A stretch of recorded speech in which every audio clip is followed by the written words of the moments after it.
Stephen Bartlett, and we are here at Flight Story HQ in central London. I'm an investor, I'm an entrepreneur, and I'm the host of the Diary of a CEO podcast. I didn't skip your super chat, Messi. Did I skip your super chat? I didn't skip your super chat. How did I skip your super chat? I read it. I read your super chat, Messi. I never skipped it. You must have missed me reading it.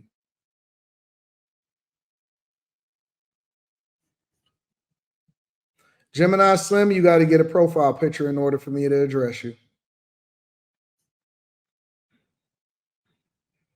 Somebody says, talk about the officer they just killed in Chicago last night on the South Side. You're late to the show. I've already talked about it. And they got mad at me for talking about it because they wanted me to go straight into Trump. I already did that. All right, Kendrick? Come on, man. Y'all, I got to get on it. Anton, are you up on Chris Webber and Doug Christie wife? I don't know if that's true. That all sounds like rumor. And so I'm gonna go off to that. All right. Y'all got to catch up. Y'all got to catch up. Two of the most used phrases in our company. This media model has helped elevate Bartlett and Flight Story to the upper echelon of new media, whose peers include those like Alex Cooper and Mr. Beast. But Bartlett is taking his venture in a different direction. While many podcasters like Alex Cooper, Joe Rogan, and the Kelsey brothers have signed $100 million deals with streamers like SiriusXM, Spotify, and Amazon, Bartlett has turned down the offers he's received. He's set on building independently because it offers him flexibility to share his content cross-platform and experiment with what works. It's working so far.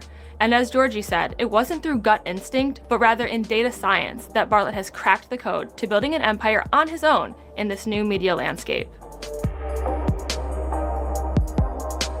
I tend to think in terms of principles because a strategy is useful, but it decays, it's ephemeral. So a strategy is like me giving you a fish. But if I give you a principle, it's like me giving you the fishing rod, so you can fish for yourself forever. And one of the principles is that in the world we live in today, where the correct answer is changing faster and faster and faster, the correct answer in technology is accelerating, which means the correct answer to anything, to how to shoot an interview, to how to make a podcast, to which platform to use, to where to put the meme bar on the video, what the title should be, what the color should be. If you just understand that as like a principle, then the way to find the correct answer before everybody else is to increase your rate of experimentation. So here we have a full-time failure and experimentation team so that we can Failure and experimentation team used to be called research and development. It's just another fancy way to say research and development. Somebody said there's a shorter one on Forbes. This is Forbes. Oh, you want me to go to this one? Today on Forbes. I'll go to this one. Y'all saying that they explained it a little bit clearer and shorter. Oh, shit. Give me a second, y'all. Let me pull this back up.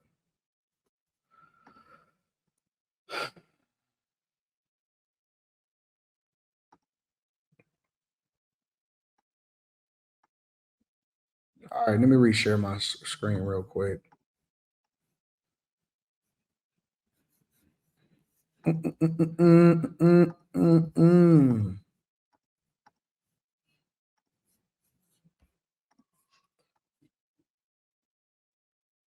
$100 million deal to build a podcast empire.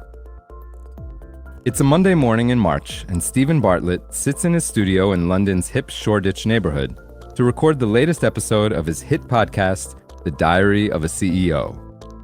With more than 10 million YouTube subscribers and 25 million social media followers, the interview show is one of the most popular in the world. Only Joe Rogan has more listeners when it comes to hosted podcasts.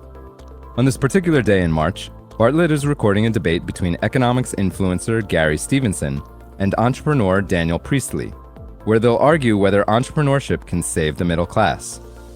The episode will later attract 3.6 million views and more than 46,000 comments on YouTube alone. The debate is fiery, but the buzzy content is only partly why millions tune in. Data plays a vital role, too. Bartlett, who launched 2 social media companies before hitting podcast fame, has already tested and optimized every aspect of the show. He's calibrated each detail for maximum attention. the capital letters and exclamation points in the episode's title, the lighting, the camera angles, even his raised eyebrows in the preview thumbnail photo. Each factor is part of Bartlett's blueprint to attract viewers. The 32-year-old Bartlett says, quote, "I've not met a single podcast network, company, media conglomerate in the world that can help you grow your podcast using the modern platforms in the way we can." And grow he has. Launched in 2017 as a hobby to let Bartlett get inside the minds of other CEOs, the podcast has attracted more than 1 billion streams, including 50 million monthly listeners in December alone. Guests have ranged from comedian Trevor Noah and YouTube titan Mr. Beast to a mix of self-help experts including longevity gurus, nutritionists, and sex therapists. How many listeners, how many views is he getting a month? And grow he has. Launched in 2017 as a hobby to let Bartlett get inside the minds of other CEOs, the podcast has attracted more than 1 billion streams, including 50 million monthly listeners in December alone. Guests have ranged from comedian Trevor Noah and YouTube titan Mr. Beast to a mix of self-help experts including longevity gurus, nutritionists, and sex therapists. In 2024, thanks to his mix of compelling content and growth hacking, Bartlett says the franchise generated $20 million in revenue from brand partnerships with brands like LinkedIn, Oracle, and Shopify, speaking engagements, and hawking products like hoodies and branded journals. So basically, he doesn't make the majority of his money in revenue and shared revenue from advertising on YouTube or advertising on the platforms that he put it on. A lot of these people actually make the majority of their shared revenue or the majority of their revenue on outside sources, and that is normal. Most people, Mr. Beast gets sponsorship deals. Of course, he makes a bunch of money on YouTube and all of that other stuff, right? But he gets sponsorship deals, and the sponsorships generate way more revenue, which is the thing that I am going to start pivoting into, is that sponsorships, now that we have the numbers, now that we can go through and say, hey, listen, this is what our numbers are, this is what we generate in revenue, or this is how many watch hours that we have, this is how much the audience stays with us, this is what we doing on the Anton Daniels channel versus other platforms and stuff like that. You can go in and you can say, hey, these are the numbers, this is what I'm generating, and this is what's happening. Hey, we're growing by this much every single month, whatever, so on and so forth. And so, taking that completely different strategy will 100% change how you pitch yourself to people. The real game for a lot of people, and they don't even understand this, is in sponsorships. It's in sponsorships. When you have the number, you can negotiate better deals. Now, some people negotiate deals based off of exclusivity. So there's some people that say, hey, I want as many sponsorships as I can get. I want this over here. I want T-Mobile. I want DraftKings. I want all of that. And then there's other people that say, okay, well, listen,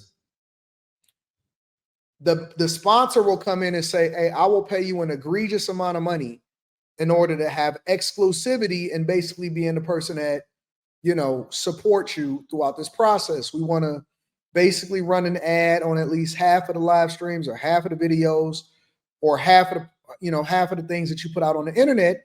And we want to be the premier person that basically says, hey, I got you. You know what I'm saying? So the problem with that, in my opinion, is that you can create a platform for money, or you can create a platform based off of authenticity and impact. Now, in both situations, you have to be great. You have to be able to generate a lot of views. You got to generate a lot of visibility. You got to do all of these things. On one side, though, is that if you are generating a lot of these views, but at the same time, you're not being a part of the corporate structure, then you're going to hamstring yourself. Anton, what does that mean? That means that if you're tackling subjects that are too controversial, that get too much visibility, you can pull it off if you're not as big as a content creator, right? And I'm talking about like maybe a micro content creator. But once you get more visibility, people are going to start being bothered, or brands are going to start paying attention to exactly how you say it, how you brand yourself. Me in particular, just man,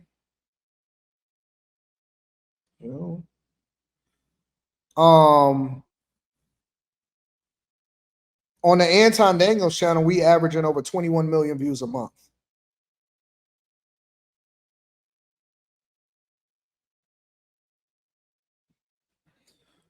I'm averaging over 21 million views a month on the Anton Daniels channel now, right? And so that's a big number. 21 million views a month, 1.3 million watch hours, and we're growing at a rate of about 31,000 subscribers every single month. Just looking at my numbers right here, my content, my numbers, and all of that. And we trending up. So when we then make our pitch deck, right, when our contract renewal comes up with, for example, Teach Henley, then that means that we got to renegotiate the bag. Either we can get out of an exclusive deal, you can maintain a partnership with us. I don't know what your marketing budget is. We've had a long-term, really good long-term partnership. Then it's easier for me to pitch it. The problem then becomes, if I decide to get out of the deal with them, because Teach kind of let me do whatever it is that I want to do. And that's part of the thing that I pitched. I said, listen, my content, I might go off the rails and tell somebody to suck my dick. That's what I do. I'm not a person that's going to be censored. The other side of it is, if you look at some of these other platforms, they're a lot more polished, So it's easier for them to be able to pitch something and say, okay, well, listen, this is what we do. This is what we rock out like. And this is what we rolling with. What's the gross profit on the YouTube channels? 90% plus. I don't know what the 90% plus is what you're saying.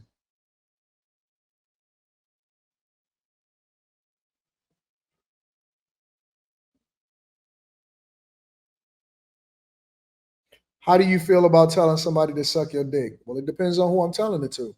If I'm telling it to a woman that's sitting here in my place, I feel real good about it. If I'm telling it to somebody online that's being a little bit incendiary, I would wish that they wouldn't push me that far. You know what I'm saying?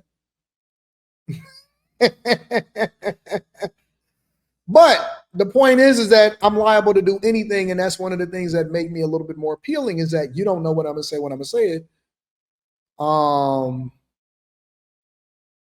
If gross profit is above 90%, I don't have anything I don't have a lot of overhead.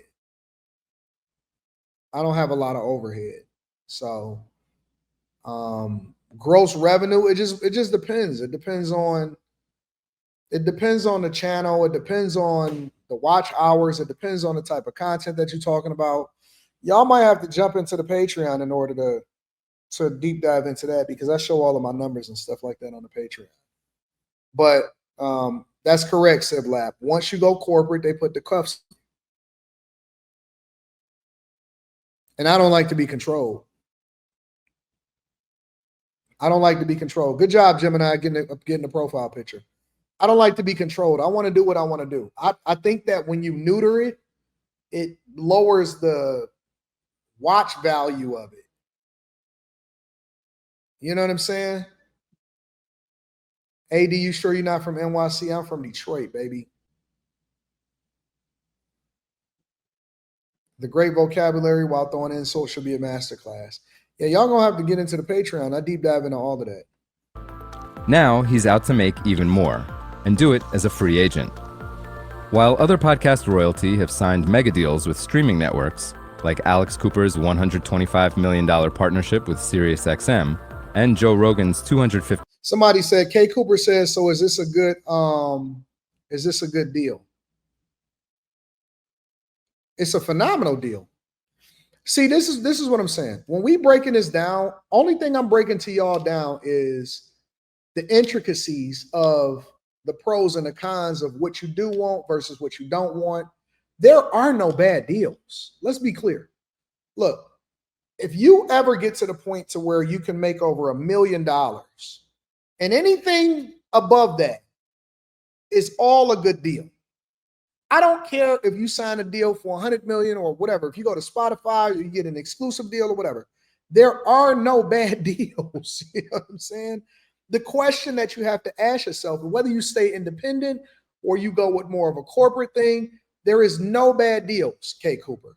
What I'm saying is you just have to determine how you want to work, what you want your requirements to be, if you want to be able to say what you want to say, or if you want to have to be able to be more mindful of your sponsors, all of that. There are no bad deals. Whether the Diary of a CEO podcast guy decided that he wanted to go with an exclusive deal, or if he decided that he wanted to just stay independent so that he could be, platform agnostic, meaning that he can do whatever it is he want to do on all of these platforms, then that's fine. Rod says definitely such a thing as a bad deal. No, it's not, bro. Listen.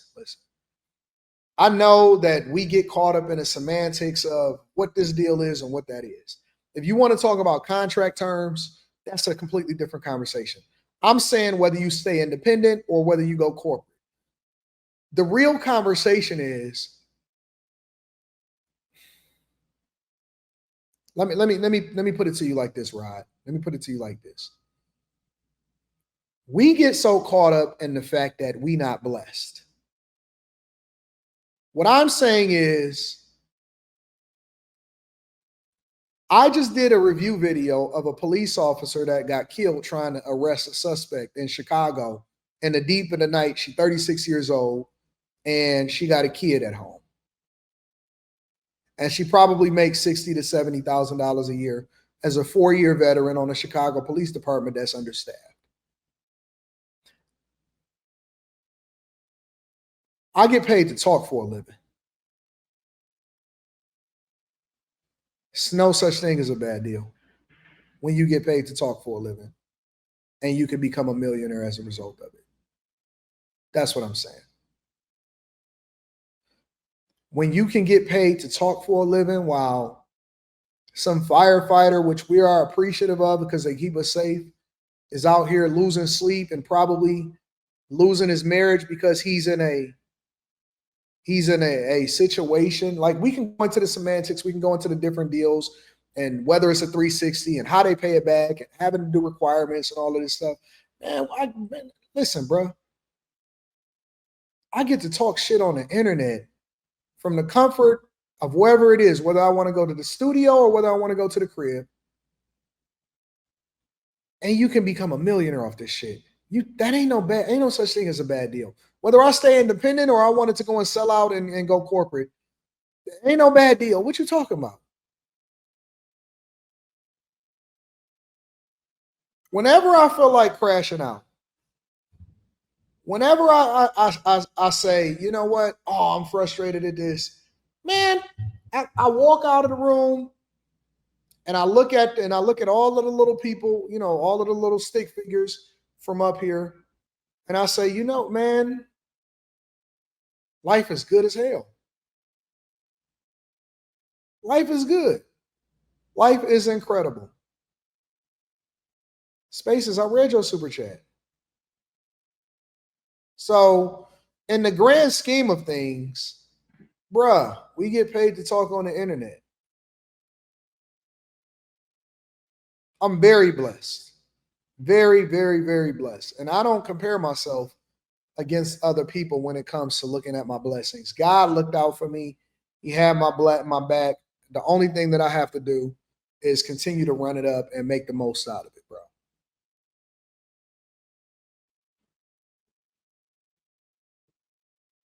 So I don't think that there's a wrong way or a right way for him to slice this at all. You know what I'm saying? Whether he stayed independent or he signed that $100 million deal, I think that he's winning either way, personally. $50 million deal with Spotify, Bartlett is building on his own. It's not for lack of interest. Last October, Bartlett flew from London to New York City to meet with several of the world's biggest media networks to discuss potential partnerships. Bartlett won't say who or how much, but Forbes estimates that $100 million contracts were in play. Why turn down frothy deals? For Bartlett, the choice is simple.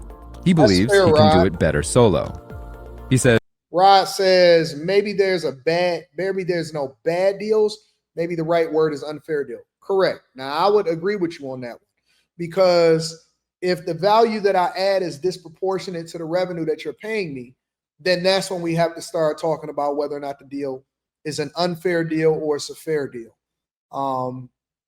I think that, the diary of a CEO is probably savvy enough to be able to do the calculations. He's probably got people in his corner to help him put that together. I agree with that one. Says, quote, "We looked at what they did in terms of testing, experimentation, innovation, and I felt like I was looking at the past. When I see what happens here, I'm looking at the future." Thank you for carrying. The future was far from certain back in 2017 when Bartlett launched the podcast. Unknown in the social media sphere and lacking a significant following, Bartlett leaned on data analytics and constant experimentation to grow. Soon, he was A/B testing every aspect of the podcast: keywords, captions, punctuation, even whether to smile in the preview photo. Looking serious usually worked best. But it was 2020 before he really began investing in the show. Bartlett says it was a 2023 episode with former Google exec Mo Gaudat that was a game changer for the podcast. Bartlett says, quote, "Apple said it was the most shared podcast episode of 2023 in this part of the world."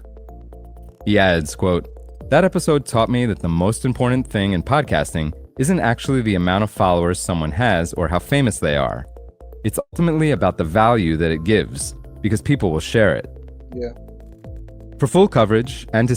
I agree. And I actually got the article up right here. So yeah, I don't have any problem with the fact that he turned it down. I think that he understands his brand. He understands the impact that his brand will have. I think that he understands where his brand is going. And as long as he continues to do exactly what he's doing, he'll be fine. So I don't have any problem with that. Turning down $100 million sound like a crazy number, and it is a crazy number. But compared to what? You know what I'm saying? If you're generating, for example, $25, $30 million a year in revenue just from what it is that you're doing independently, are you really missing out on anything? The number seems big, and so it could be guaranteed money. That's the thing. Do you want the guaranteed money or do you want to bet on yourself? Do you want the guaranteed money or do you want to bet on yourself? Because they got to recoup that. It's just like a rap deal. It's just like a singing deal. They got to recoup that. They paying you this money.